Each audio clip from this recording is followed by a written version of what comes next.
Como superar medos e desafios que podem estar te impedindo de aprender para tocar na igreja? Primeiro, se você tentou, não teve resultado, provavelmente o método que você usou não foi eficaz. Então muda a forma de você fazer a mesma coisa. É a mesma coisa, se eu falo para você, pula na piscina, você não sabe nadar, você se afoga, você vai sair com trauma, com medo. Se eu chegar para você e falar simplesmente, pula de novo, você vai ter coragem de pular? Não. Não, se você pular, isso vai ser suicídio. Porque você já sabe que você sofreu da primeira vez. Então, automaticamente, o que você vai fazer? Buscar instrução. Então, antes de você tentar pular de novo e se frustrar, ou se você que está aqui me assistindo agora já tentou aprender lá atrás, quando você era mais jovem, quando você era criança, ou talvez você já está tentando aprender há muito tempo, mas não está tendo resultados, você está frustrado, prestes a desistir da música. Pensa, o jeito que eu fiz me levou para o resultado que eu queria? Não. Então, se não levou, antes de você pensar em começar de novo ou continuar, para poder pensar num plano estratégico. Se eu não conseguir sozinho, aonde eu consigo essa informação que vai me ajudar a chegar no meu resultado muito mais rápido? Às vezes a gente está acostumado tanto em fazer as coisas no automático que a gente não para nem um segundo para poder pensar na nossa estratégia. Eu vejo algumas pessoas falando, eu tenho tão pouco tempo, professor, para me estudar, que não dá tempo para mim parar, para mim ficar programando o que eu vou estar estudando. Pior ainda, porque se você tem pouco tempo, aí que você tem que planejar. Porque se você não planejar, o pouco de tempo que você tem, você vai estar perdendo estudando coisas inúteis. Então você precisa já criar um plano para poder estar se desenvolvendo. Qual que é esse plano? Inclusive eu falo isso para muitos alunos. Muita gente quando entra no meu curso de violão gospel, teclado gospel, baixo gospel, muita gente fala, professor, legal, mas e esse mundaréu de conteúdos? Por onde eu começo? Sabe qual que é a boa notícia? Que eu sempre falo, começa do início. Porque eu já bolei esse plano da forma cronológica e mais didática possível para o aluno não ter que se preocupar com isso. Então, simplesmente, nossos alunos pegam a primeira aula, a segunda, a terceira e seguem um cronograma.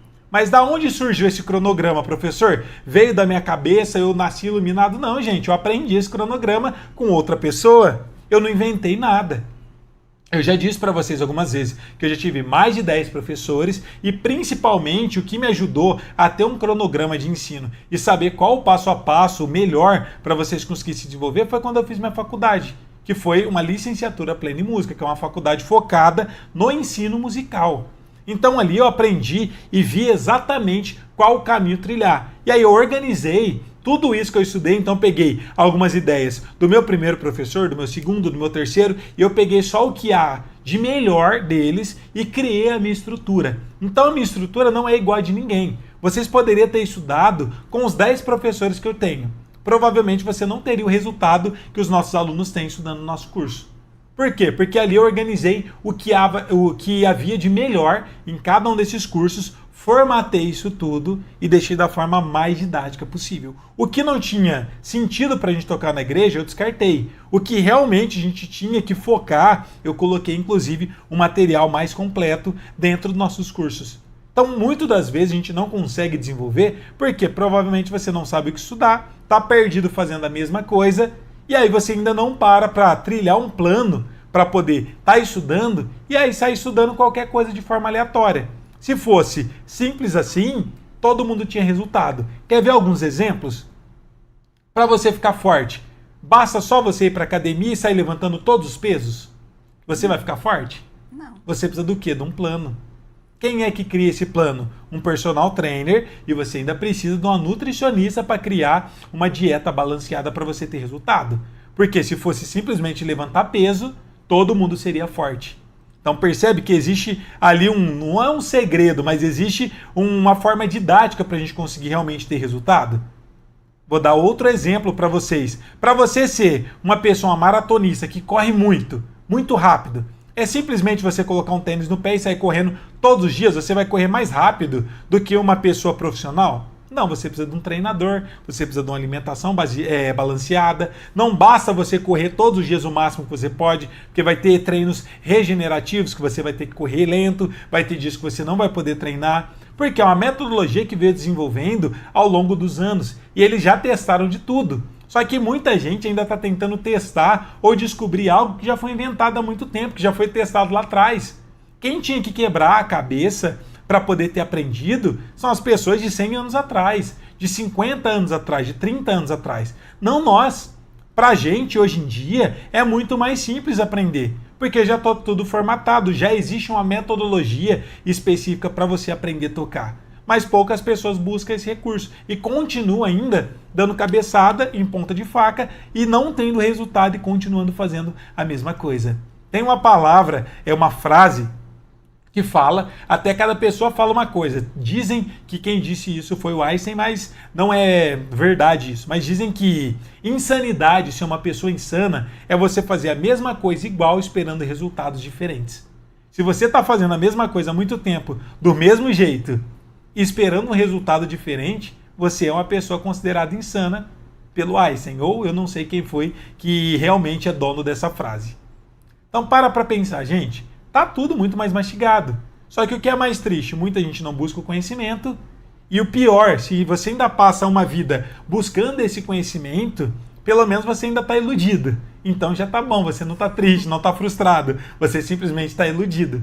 Agora, pior são as pessoas frustradas, que acabam desistindo no meio do caminho e colocando culpa em Deus e o mundo. Ah, é porque eu não sou abençoado. Ah, é que para mim é muito mais difícil. Quem é bom em desculpa não é bom em mais nada.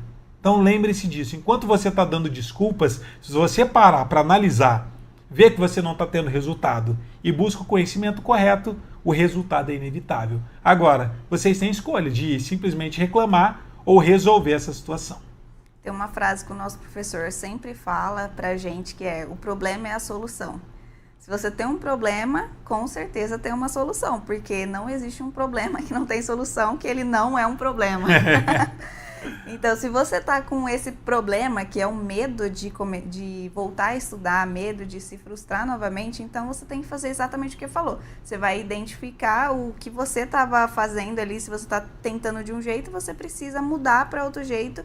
E aí você tem que ter fé no que você vai começar a fazer também, porque se você às vezes começar, vou ver no que dá, então realmente aquilo não é prioridade para você, então a chance de você errar de novo vai ser muito fácil, mas aí já não vai ser culpa do que você está fazendo, né? E vai ser culpa da sua própria cabeça e que aquilo não é prioridade realmente para você. Mas se você tem esse desejo de tocar o seu instrumento na igreja, tocar o teclado, violão ou baixo, saiba que a gente está aqui para ajudar vocês e para passar esse direcionamento do que vocês precisam seguir exatamente para vocês conseguirem tocar na igreja. Inclusive, uma pausa aqui, ó, sobre o que você falou. Hoje eu tô filosófico pra caramba, mas eu tô lembrando. O que a Geice falou, você precisa ter fé, como que é?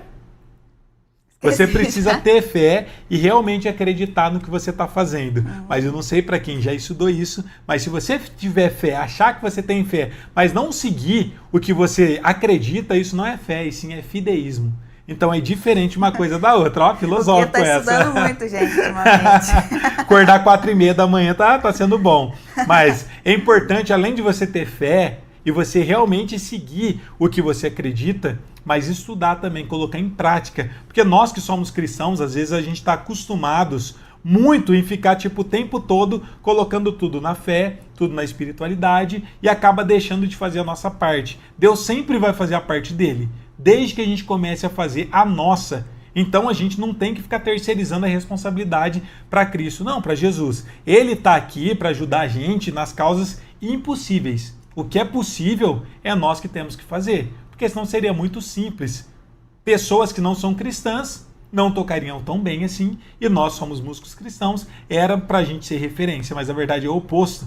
Eu vejo a grande maioria dos músicos, das pessoas que não são cristãs, tocando muito, e nós que éramos para ser referência, não tocando nada. Então sempre lembrem-se disso, gente. Temos que fazer a nossa parte também, além da fé, além da parte espiritual, tem que ter a parte técnica e a parte científica do estudo mesmo musical para vocês se tornarem músicos preparados para tocar na igreja.